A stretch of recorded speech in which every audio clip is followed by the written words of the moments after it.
Hero bans, are they a good idea? Ladies and gentlemen, hello and welcome to Unit Lost. I am Stylosa. And I'm Josh, hello, I'm here too. Yep, look, a hashtag, because everyone's doing hashtags. We had hashtag delete brig, hashtag rework mercy, hashtag rework competitive. Where's that one? Hashtag boosted YouTuber. Hello, yeah. So, yeah, let's do it. Hero bans. Would they work? Massive question, Josh. Would they work? If I come up to you now and said, right, you can ban one hero at the start of your game as a team, like you have to vote on it, whoever gets voted the most is banned. Let's say you can ban two heroes. Ooh. What happens? I ban Reinhardt and Winston. You son of a gun. Yeah, that's... So you're the troll ban. That's oh, no. instantly when my mind goes there. Like, this is the crux in my mind of the floor of the hero ban idea. It works great when you have a little nice tight-knit community that want to play competitive and interesting games, and everyone kind of just nudges each other in the side and goes, hey, you know who we're going to ban? We're going to ban Brig, because she causes a lot of the problem comps to exist. So that's what we're going to do, really sneaky. But in my mind, I just go, well, what happens if you ban the two real main tanks in the game? What ends up happening then? How does Overwatch resolve? Where does it go? And you run into this issue where there's only, like, let's just say 30 heroes, like, at a given time.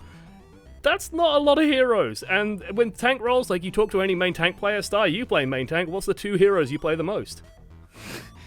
Well, it would be Reinhardt and Winston, good sir. Yeah, so what happens when you just ban those options? Like... Well, then I go play Genji. Yeah, so this is the problem with it, right?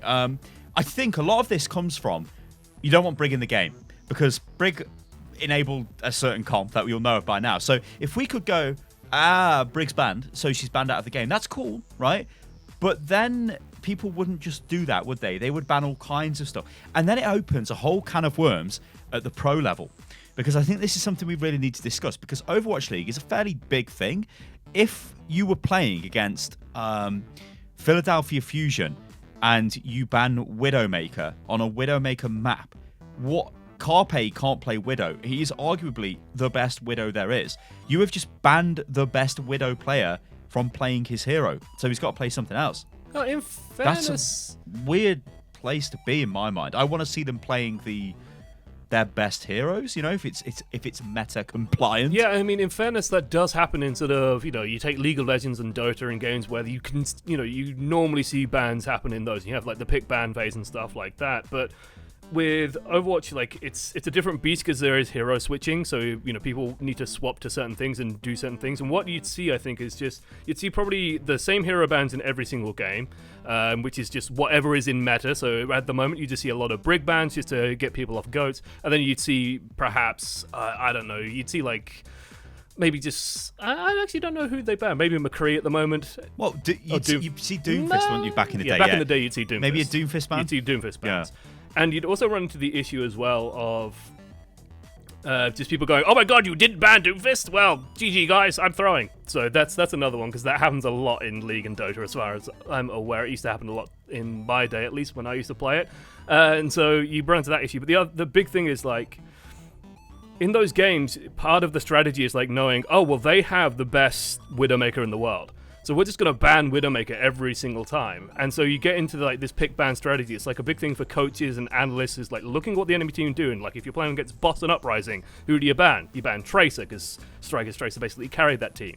And so you sort of go, okay, well, we can ban that. And then suddenly Boston have to think about, well, what do we play? Because we know they're going to ban Tracer. So do we just practice Tracer and maybe try and get that through? Or do we practice something else and maybe do something with that? So I think from like the Overwatch League aspect, from the super high level competitive aspect, bans could be interesting as long as there was, you know, a few more main tanks, shall we say, in the game, and maybe one or two more healers as well in terms of options, because at the moment I just think limiting options of certain specs, you can ban DPS all day because there's a lot of DPS options, but there just aren't the options there for supports. Like banning Lucio, for example, has a massive impact on what's available in the game, what you can do in mobility, what you can do with certain healing, and so it's like you'll just be banning the strong healers or you just be banning the strong supports, and suddenly the game meta completely changes. But don't you think that opens a can of worms, though, of if you go ahead, like, it's right what you said, like, if you ban Lucio or you ban Reinhardt, it completely screws the game, because it's going to take the game into a direction which is not great. So, not so much opening a can of worms, but there needs to be No, it is. It really is, because then you'd have to have similar heroes, Hmm. right? You'd have to have other heroes with speed boost to compensate for the lack of Lucio. Because if Lucio's speed boost is so integral to the game in certain comps, banning him means that the teams can't do a lot of things. So you need something else which can also give you that same effect. And then we start going down the path of maybe heroes are just coming out that are very similar. And I know this happens with League of Legends all the time. Every hero has a movement ability in League of Legends now. Yeah, they had to change it so that like They all have a dash. yeah, they all have like a dash, a 3-hit thing, and like a self shield, for example. Like for ages they were just releasing, they call them brawlers, and they just released the same hero basically 20 times in a row because that's what people were playing. Apparently, that's what people liked playing, and the meta was very skewed towards that. And Riot just seemed creatively bankrupt, releasing the same heroes over and over and over again. We need a Reinhardt 2.0. We might need a Widowmaker 2.0. I mean, I've heard people complain like, "Oh, well, Ashe is just a new Widowmaker or a slightly different Widowmaker or a new McCree." Well, you'd need more heroes like Widowmaker, because if you want to have snipers in the game, well, if they ban Widow, suddenly the sniper meta just goes because she is the best sniper. And so you'd need Bidowsaker, and she'd do something slightly different and have slightly different abilities. Yeah, and it starts getting nuts at that point, because you need to have a big roster of heroes to make bans work. And the other factor is this: you don't, like in League and in Dota, you pick a hero and you stay on that hero. You don't change ever. You don't have to change, like...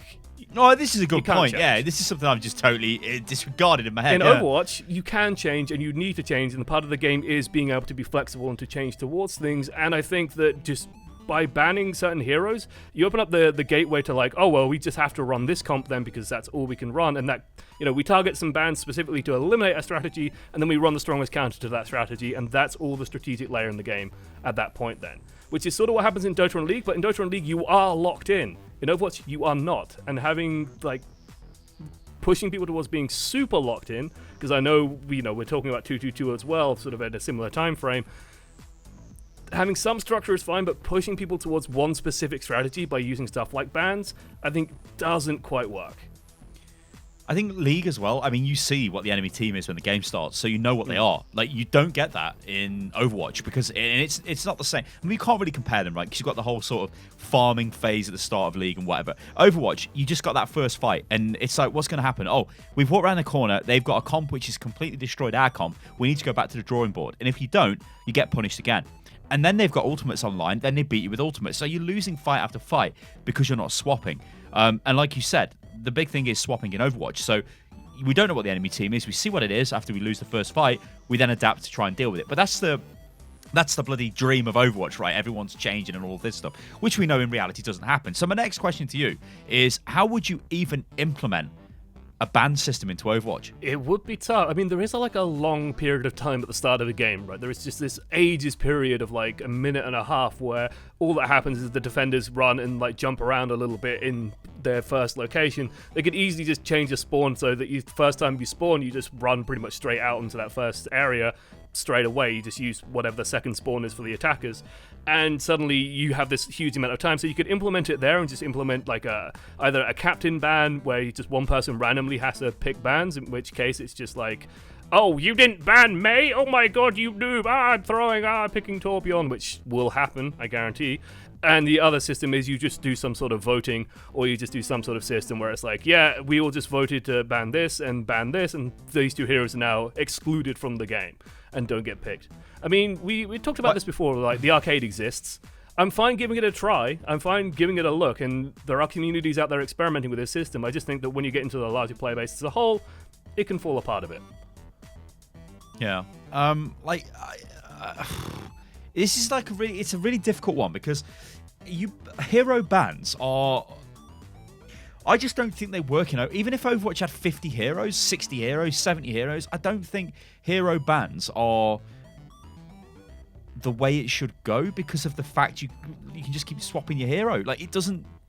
It's like the counter. You've already kind of got a hero ban system in the game, but I'm kind of getting away from the reason here why everybody was initially asking for this.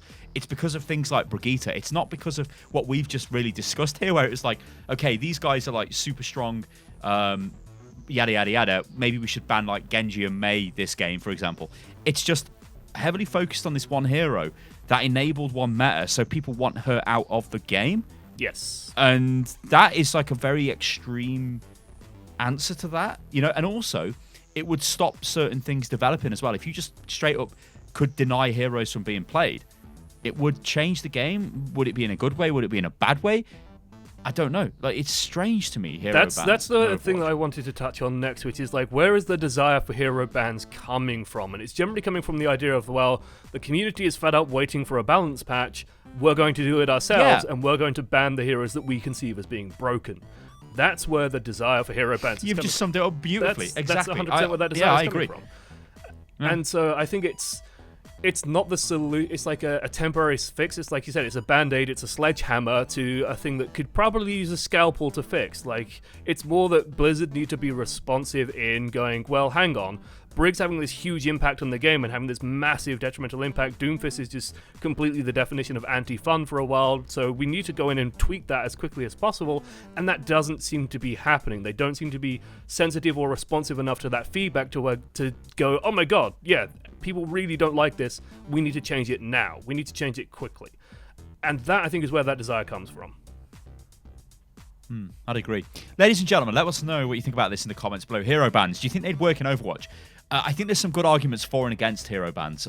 Personally, I don't think they work right now, and maybe they wouldn't work in the future. I don't know. But like Josh just said, maybe it's born from the fact that we're not getting fixes fast enough to certain issues the game has, so we kind of want to fix them ourselves, and it is kind of a cheap way of doing that. If one hero is massively OP for whatever reason, you could just ban that hero, and the community would get onto that pretty quickly, and they would start banning, the same hero every game, because we know it's totally broken, and if anybody gets that hero, then we basically lose. I don't know, it's super interesting. Guys, let us know what you think about this in the comments below. I've been Stylosa. You can follow me on Twitter, which is @UnitLostGaming, and I've been joined by the wonderful Josh. I am Josh, one amongst many Pemberton. You can find me at Twitter at @1_amongst_many, and on Twitch at ESL_1amongst many. Do stop by sometime. Lovely. And we'll catch you guys on the next one. Toodaloo. Bye.